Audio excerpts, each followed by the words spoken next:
네, 사랑하는 거룩한 빛 광성교회 성도 여러분, 저는 11교구와 차량위원회를 담당하는 최재웅 목사입니다. 오늘도 이렇게 하나님 말씀을 들고 단위에 설 수 있어서 너무나 감사하게 생각하고 또 기대가 큽니다.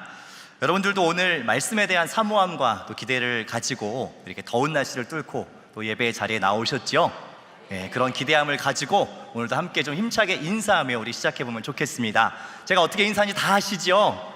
어떻게 하죠? 예, 제가 랩을 하는 목사라서 힙합 스타일로 인사를 할 겁니다. 주먹을 가볍게 쥐시고 앞뒤 좌우에 계신 분들과 주먹을 마주하면서 남자분들이 계시면 요 형제요, 여자분들이 계시면 요 자매요, 그리고 온라인으로 예배하시는 분은 화면을 터치하시면서 요 목사님 이렇게 인사하는 겁니다. 힘차게 한번 인사해 보겠습니다. 요 형제요, 요 자매요. 예, 반갑습니다. 오늘도 힘차게 인사해 주셔서 아주 좋은 것 같습니다. 이제 하나님께서 주실 말씀에 대한 기대함을 가지고 우리가 힘차게 또 설교의 제목 한번 같이 읽어보면 좋겠습니다. 우리 한번 같이 읽어볼까요? 교회는 그의 몸이니. 한 번 더 읽겠습니다. 교회는 그의 몸이니. 예, 오늘 이 말씀을 가지고 함께 나눌 때에 하나님께서 이 자리에 함께 하신 우리 모든 성도님들께 하나님 말씀의 깊은 은혜를 깨닫게 하시기를 소망합니다. 여러분, 저는 항상 말씀을 나눌 때 제가 질문을 하나 드리면서 이 말씀을 시작을 하거든요. 오늘 제가 드리고자 하는 질문은 바로 이것인데요. 여러분, 교회를 무엇이라고 생각하십니까? 교회는 무엇이다. 한번 머릿속에 잠깐 생각해 보시겠어요? 교회란 이러이러한 것이라고 생각한다. 한번 생각해 보시고, 저 역시도 모태신앙으로 나고 자랐어요. 그러다 보니까 저에게 있어서 교회는 거의 삶의 자연스러운 일부분이었습니다. 주일이 되면 교회를 가는 게 너무 당연하고 안 가는 거는 감히 상상도 못했고요. 제가 이사를 어릴 때부터 굉장히 많이 했는데 이 집은 여러 차례 바뀌었지만 사역 나오기 전까지 교회는 한 번도 바뀌지 않을 정도로 저의 모든 삶은 거리가 머나 가까우나 항상 교회 중심으로 이렇게 이루어져 있었던 것 같아요. 저의 삶을 잘 생각해보면 그만큼 저 역시도 이 교회를 빼고는 생각할 수 없는 그런 삶을 살았다 싶은데요. 자, 여러분, 그래서 방금 드린 질문 까먹으셨죠? 여러분, 교회는 무엇이라고 생각하십니까?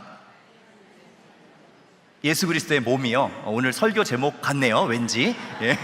또 교회, 그러면 여러분, 교회는 뭐라고 생각하세요? 네? 우리 집이요? 내 집이요?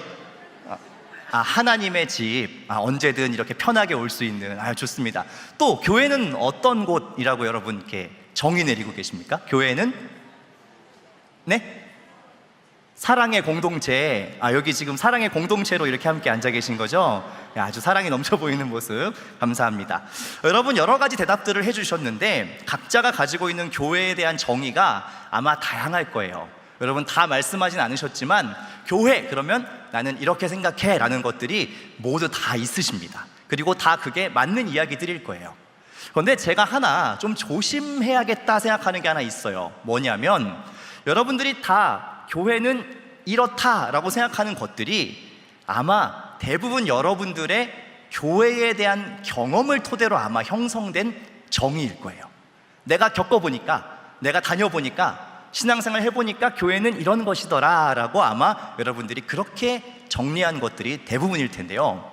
중요한 것은 우리의 경험을 토대로 정의 내린 교회와 성경에 실제로 교회란 무엇이다 이렇게 써 있는 것이 어때야 돼요? 같아야 되겠죠. 그런데 이게 만약에 서로 다르다 이러면 조금 문제가 있을 수 있겠죠. 왜냐하면 내 마음대로 교회를 오해할 수도 있기 때문에. 그래서 오늘 우리가 성경에서는 교회를 뭐라고 얘기하는가, 성경은 과연 교회를 무엇이라 설명하고 있는가 하는 것을 함께 나눠보고자 하는 겁니다. 특별히 우리가 함께 읽은 이 에베소서, 사도 바울이 쓴 서신인데 이 사도 바울이 이야기하는 교회의 정의를 말씀을 통해서 우리가 확인하는 것은 아주 중요한 의미가 있는 겁니다. 바라는 것은 오늘 성경이 말하는 이 교회의 정의를 여러분들 잘 정리하셔서 앞으로 누군가가 또 제가 질문한 것처럼 교회가 뭡니까? 이렇게 물어봤을 때 여러분들이 아주 명확하고 당당하게 또 성경적으로 잘 대답하실 수 있는 그러한 모든 성도님들 되시기를 주님의 이름으로 축원합니다. 자, 그러면 사도 바울이 기록한 이 에베소서에서 교회를 뭐라고 얘기하는가? 오늘 본문을 우리 다시 한번 같이 한 목소리로 읽겠습니다. 교회는 그의 몸이니 만물 안에서 만물을 충만하게 하시는 이의 충만함이니라. 아멘. 우리가 함께 읽은 이 말씀이 에베소서 전체를 관통하는 핵심적인 구절이자 가장 난해한 구절입니다. 여러분, 이 말을 들으셨을 때 화면 한번 다시 보여주세요. 이 말씀을 쭉 읽으셨을 때에 여러분 잘 이해가 되십니까? 보세요. 교회는 그의 몸이니 만물 안에서 만물을 충만하게 하시는 이의 충만함. 이게 무슨 말씀인지 이해가 탁 되세요? 되시는 척하고 계시는데 잘 안 되실 거예요. 왜냐하면 저도 잘 안 됐어요. 처음에 봤는데 희한해요. 한글인데 무슨 말인지 잘 모르겠어요. 그렇게 생겼죠. 지금 문장을 보면 뭔가 되게 묘한 표현으로 이루어져 있습니다. 그러면 이 난해한 말씀을 목사님 어떻게 해야 될까요? 방법이 있습니다. 제가 성경개관학교 1타 강사 출신이에요. 그래서 이 한 절의 말씀을 어떻게 해야 여러분들이 좀 더 쉽게 이해할 수 있는지 제가 고민 끝에 이렇게 정리를 했는데, 이 한 문장을 두 개의 문장으로 나눠보면 조금 더 편합니다. 자, 우리 동그라미 친 1번 한번 같이 읽어볼까요? 시작. 예수 그리스도는 교회 안에 충만하십니다. 우리 두 번째도 한번 읽어볼까요? 예수 그리스도는 만물 안에 충만하십니다. 이 두 가지의 이야기를 지금 이렇게 섞어 나서 이 문장이 조금 어렵게 느껴졌던 건데, 두 개로 분리해서 보면 훨씬 더 내용을 이해하기가 좋습니다.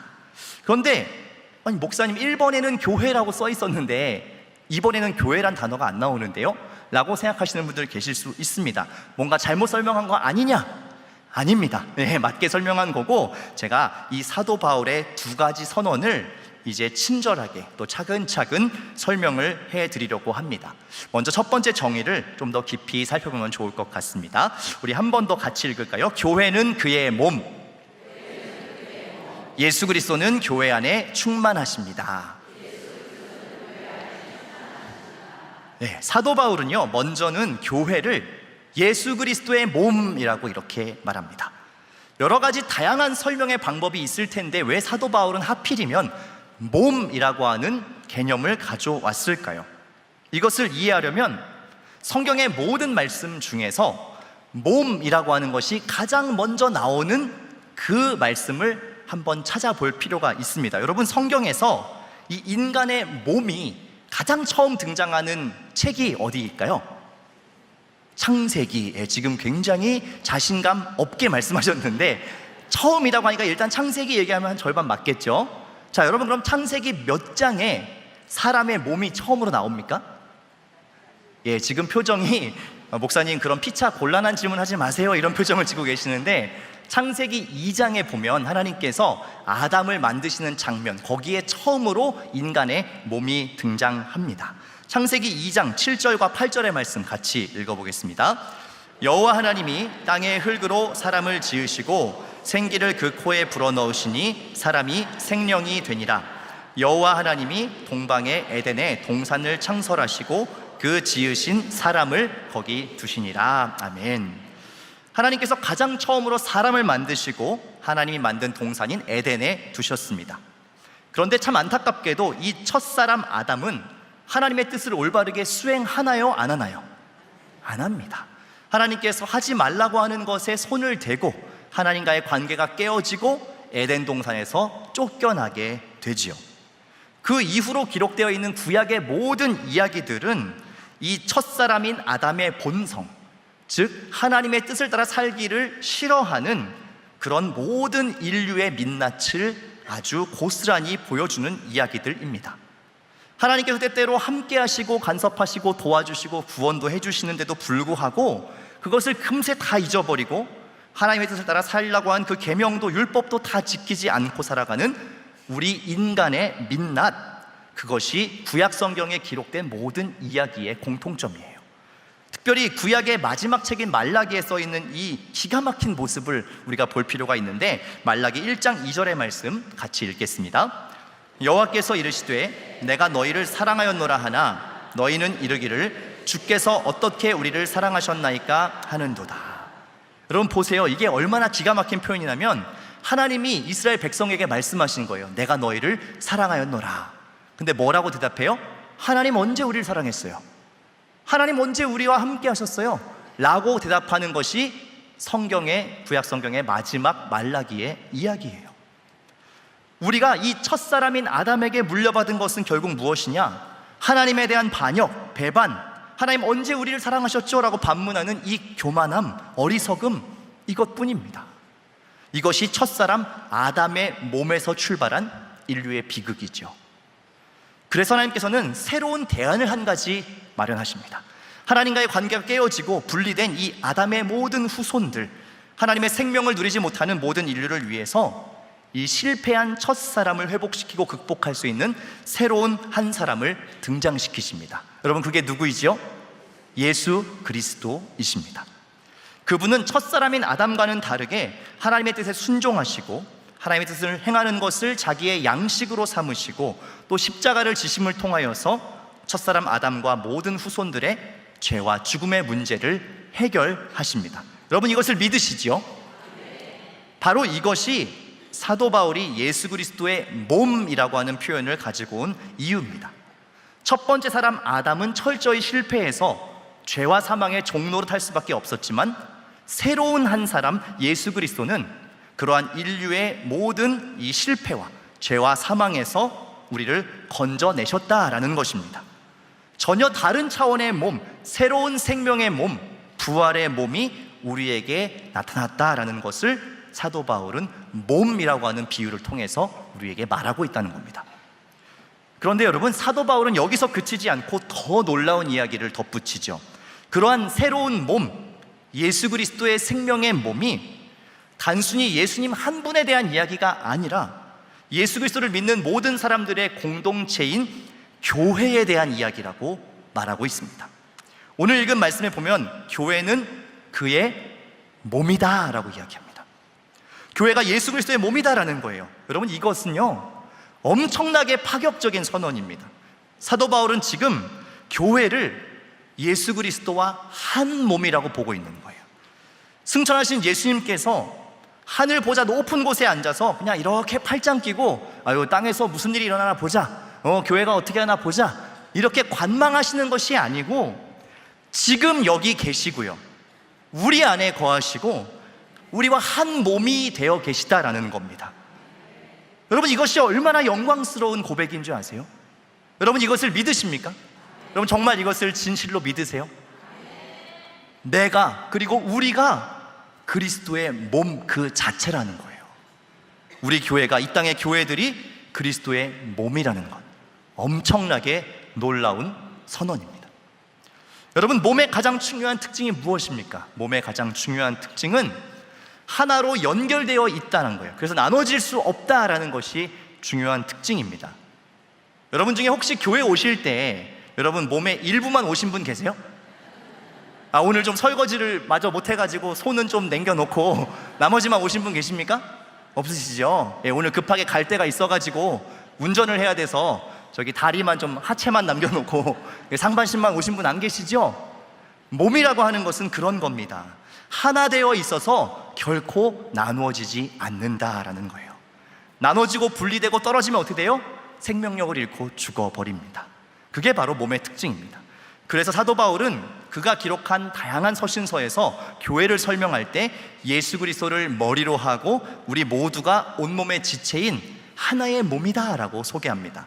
말씀을 보시면 로마서 말씀에 그리스도 안에서 한 몸이 되어 지체가 되었다 이야기하고요, 고린도 전서에도 몸은 하나인데 많은 지체가 있다, 또 한 몸이다, 그리고 에베소서 4장의 말씀에도 보면 몸이 하나고 성령이 하나이시고 그리고 머리는 그리스도이시다, 이렇게 이야기를 합니다. 사랑하는 여러분, 교회의 첫 번째 정의는 예수 그리스도의 몸입니다. 예수 그리스도와 하나로 연결된 사람들의 공동체라는 거예요. 그리고 머리 대신 예수 그리스도의 그 생명이 그렇기 때문에 우리 안에 있다라는 사실입니다. 여러분, 이것을 절대 과소평가해서는 안 됩니다. 하나님께서는 택하시고 부르신 우리들 교회 가운데에 무슨 일을 행하시느냐, 그 예수 그리스도의 생명의 능력을 계속해서 불어넣어 주십니다. 물론 때로는 우리가 몸담고 있는 이 현실 교회의 모습이 그렇지 않아 보일 때도 있어요. 때로 실망스러운 순간들도 있습니다. 연일 뉴스에 나오는 여러 가지 부끄러운 교회의 모습들, 때로 세상보다 참 더하다 말씀하는 그런 이야기들에 우리가 반박하기 어려울 때도 있습니다. 그러나 여러분, 그러한 일들로 인하여서 하나님께서 우리가 허락하신 이 교회의 영광됨을 쉽게 포기해서는 안 됩니다. 첫사람 아담의 실패를 새로운 한 사람 예수 그리스도를 통해서 회복시킨 그 하나님께서 오늘도 우리 교회 가운데에 역사하시고 예수 그리스도의 생명을 끊임없이 흘려보내 주시기 때문입니다. 우리가 다시 하나님의 말씀 가운데 돌아가서 겸손히 엎드려 돌이킬 때 하나님께서는 우리의 연약함, 우리의 완악함, 교만함, 그 모든 것을 뛰어넘어서 우리의 교회를 다시 한번 생명으로 일어나게 하실 것입니다. 바라는 것은 교회에 허락하신 이 놀라운 특권, 예수 그리스도와 하나로 연결되어 결코 나누어질 수 없는 한 몸이 되어서 그 생명력을 누리며 살아가게 하시는 하나님의 놀라운 신비를 신뢰하십시오. 하나님께서 우리 눈을 여셔서 교회를 향한 그 하나님의 놀라운 비밀을 깨닫게 하시기를 주님의 이름으로 축원합니다. 그렇다면 하나님께서는 왜 교회를 예수 그리스도와 한 몸 되게 하시고 그 안에 있는 생명의 능력을 우리에게 계속해서 공급해 주실까요? 우리 사도 바울의 두 번째 선언을 살펴볼 필요가 있겠습니다. 함께 읽겠습니다. 만물을 충만하게 하시는 이 예수 그리스도는 온 세상 안에 충만하십니다. 아까 제가 오늘의 이 한 절짜리 본문을 두 개로 나눴을 때에 아마 매의 눈으로 이렇게 보시면서 이런 생각하신 분 계실 거예요. 첫 번째 문장인 교회는 그의 몸에는 교회란 표현이 있는데 여기 두 번째 문장에는 교회란 표현이 없습니다, 목사님. 근데 이게 어떻게 교회에 대한 이야기입니까? 라고 생각하실 수도 있습니다. 그런데 이것은요, 우리가 교회라고 하는 이 개념을 자꾸 눈에 보이는 이런 건물 교회, 아니면 먼저 믿은 우리 그리스도인의 공동체, 지금 이렇게 모여있는 이 공동체만을 우리가 교회다라고 좁게 생각하기 때문에 그런 생각이 드는 거예요. 사실 성경은 하나님이 택한 사람들은 당연하고요, 하나님이 통치하시는 모든 영역을 하나님의 나라, 즉 우주적인 교회라고 이야기합니다. 조금 어려운 말인데 우주적인 교회가 뭐냐면 단순히 이렇게 모여있는 우리 성도들만의 모임이 아니고 하나님의 통치가 임하는 모든 영역을 말하는 거예요. 몇 가지 성경의 구절을 보면 훨씬 더 이해가 되실 텐데 우리 성경의 첫 말씀인 창세기 1장 1절 말씀을 한번 같이 읽겠습니다. 시작. 태초에 하나님이 천지를 창조하시니라. 아멘. 하나님께서 모든 세계를 시작하신 천지의 주관자라고 고백하면서 시작되죠. 우리 시편의 두 군데 말씀도 한 번 더 읽겠습니다. 시작. 땅과 거기 충만한 것과 세계와 그 가운데 사는 자들은 다 여호와의 것이로다. 여호와께서 그의 보좌를 하늘에 세우시고 그의 왕권으로 만유를 다스리시도다. 아멘. 시편의 말씀 역시 세상과 그 가운데 사는 모든 자들이 하나님의 소유다, 하나님의 통치를 받는다라고 이야기합니다. 하나님은 그의 왕권으로 무엇을 다스린다고 합니까? 만유를 다스린다, 모든 세상을 다스린다고 이야기합니다. 그래서 사도 바울은 우리가 살아가는 이 모든 피조 세계, 세상 만물을 하나님의 통치가 이루어지는 우주적인 교회라고 이야기하고 있는 겁니다. 이 모든 세상이 하나님의 통치 가운데 있다는 거예요. 그리고 그 하나님은 모든 만물 가운데에 충만하십니다. 어디에나 계시는 하나님이시고 믿는 자들의 공동체인 이 교회에 생명의 능력을 주시는 것처럼 하나님은 모든 피조 세계에도 동일하게 생명을 공급하시는 하나님이십니다. 우리만 특별히 사랑해서 야 너희한테만 줄게 생명, 자 요거 너네만 누려, 이렇게 하는 것이 아니고 모든 만물 가운데 하나님의 그 충만한 생명 주시기를 원하는 분이 우리 하나님이시다라는 겁니다. 여러분 이 사실을 믿으십시오. 그런데 문제는 무엇이냐? 우리가 살아가는 이 피조 세계를 가만히 살펴보면 옛사람 아담의 모습처럼 하나님과의 관계가 깨어진 채로 또 허무한 채로 신음하며 살아가는 모습이 너무나 많이 발견된다라는 사실입니다. 그러한 피조 세계는 무엇을 기다리고 있냐면 하나님의 구원을 기다리고 있습니다. 다시 하나님으로부터 충만하게 채워지는 그 생명력을 누리며 살기를 간절히 바란다라고 사도 바울은 로마서에서 기록하고 있어요. 로마서 8장 19절부터 21절의 말씀을 함께 읽겠습니다. 피조물이 고대하는 바는 하나님의 아들들이 나타나는 것이니 피조물이 허무한 데 굴복하는 것은 자기 뜻이 아니요 오직 굴복하게 하시는 이로 말미암음이라. 그 바라는 것은 피조물도 썩어짐의 종로를 탄 데서 해방되어 하나님의 자녀들의 영광의 자유에 이르는 것이니라. 아멘. 이 말씀을 좀 그냥 띄워주시고 잘 보시면 피조물이 허무한 데 굴복하고 있다라고 사도 바울은 이야기합니다.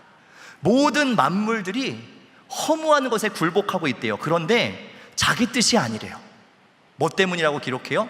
굴복하게 하시는 이 악한 세력 때문에 이 허무함에 매여 있다라고 이야기를 합니다. 그러면서 모든 피조물들이 19절에 뭘 기다리고 있대요?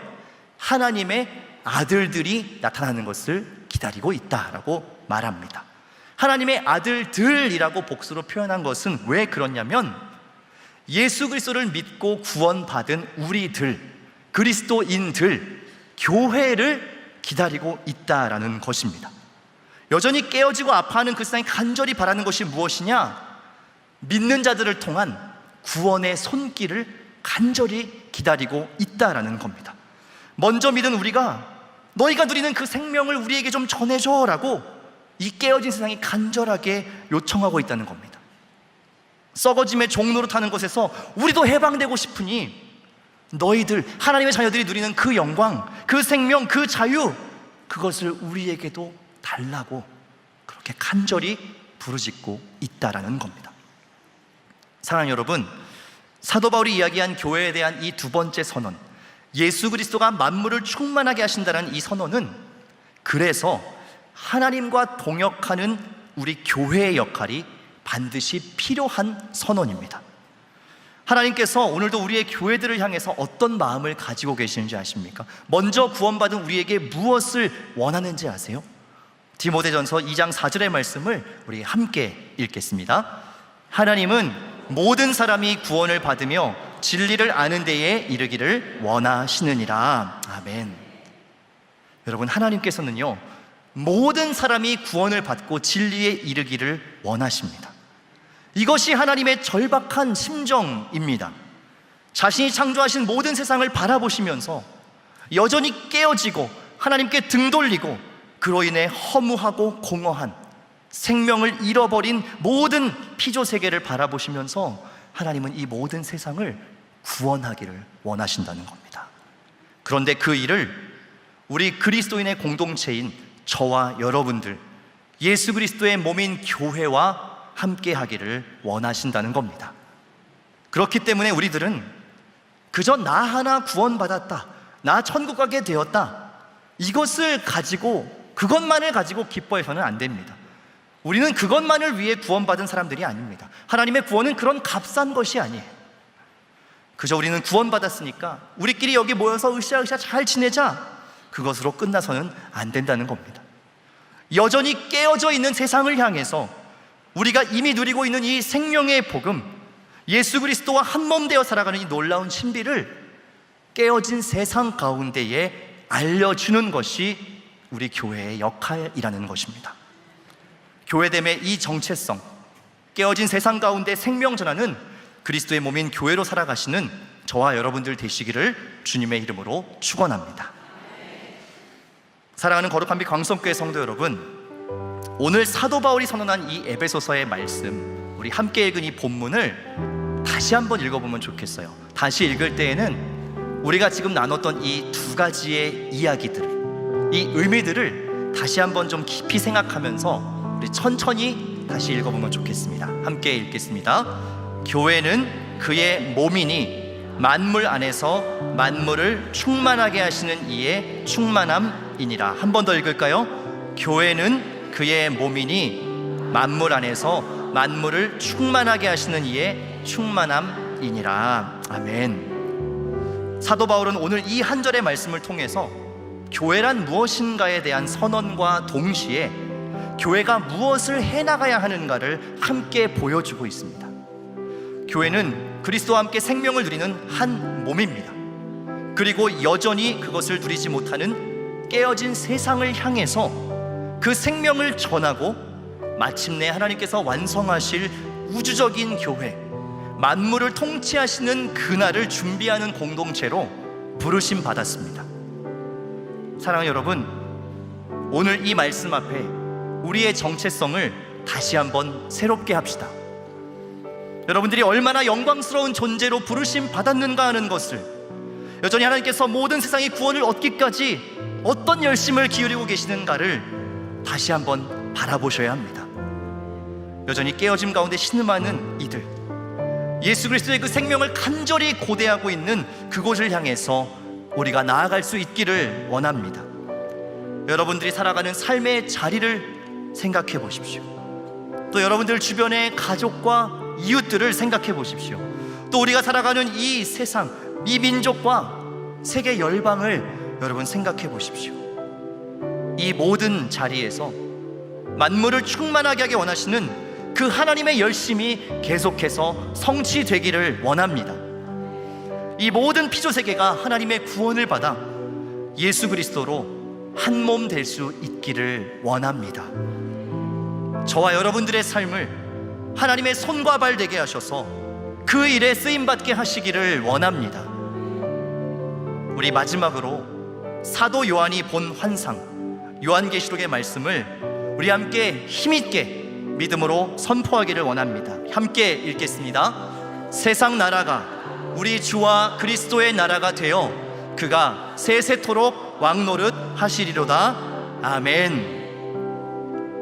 사랑하는 여러분, 하나님은 여전히 교회를 통하여서 일하십니다. 주님 다시 오실 그 날까지 교회를 통하여서, 저와 여러분들을 통하여서 일하실 것을 저는 확신합니다. 연약한 우리를 교회로 부르셔서 그리스도와 한 몸 되게 하시고 깨어지고 상한 세상을 하나님의 나라로 세워가는 것에 동역하게 하시는 그 하나님께서 오늘도 우리 거룩한 빛 광성교회의 모든 성도님들 가운데 함께 하시는 줄 믿습니다. 그 놀라운 교회됨의 영광을 우리가 믿으며 주님 다시 오실 그날까지 이 믿음의 여정 힘있게 감당하시는 우리 모든 성도님들 되시기를 주님의 이름으로 간절히 축원합니다.